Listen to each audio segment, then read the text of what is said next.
Hi there, I'm Stacey Zimmels, feeding and swallowing specialist speech therapist and doddl's expert partner. I'm here today and I'm going to be talking about baby-led weaning and spoon feeding and what the differences are between the two methods to help you decide which one you're going to choose when weaning your little one. So traditional spoon feeding would involve, typically at the start of weaning, you preparing some foods that are in a pureed version that are nice and smooth and runny to give your baby their first tastes of solid foods. So the advantages of giving them on a spoon are that your baby is a little bit more likely to eat a little bit more at the start of weaning. That because you've pureed and blended them, they're going to be easier for them to take into their mouth, move to the back of their mouth and swallow, and they're typically associated with fewer episodes of gagging. One of the disadvantages are that you can't sort of feed your baby the same food as perhaps your toddler or other family members at the beginning. You need to sort of wait for them to catch up. And they're harder for babies to feed themselves. They typically rely on you feeding them. And then also there is a little bit of additional preparation involved in spoon feeding and preparing those foods in the early days. Baby-led weaning, conversely, is an approach where there isn't much preparation, and actually what you're doing is you're giving your baby family foods from the beginning of weaning, from day one, the same foods that you're eating, perhaps a little bit modified in terms of size or shape, or opting for softer options.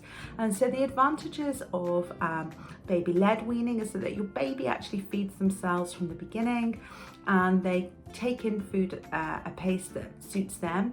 Typically they reduce their milk a little bit less quickly with baby-led weaning and generally are a little bit slower to build up to larger volumes of foods. So that it feels a little bit less volume focused and perhaps offering spoon-fed foods. And then also another sort of advantage or disadvantage is that they get to sort of independent eating and sort of chewing and moving foods around the mouth a little bit more quickly, which for some that's great, and for others actually they prefer to continue to feed their babies for a little bit longer. So it really just depends on what you feel is right for you and your family. Baby-led weaning is probably associated with a bit more gagging than spoon feeding.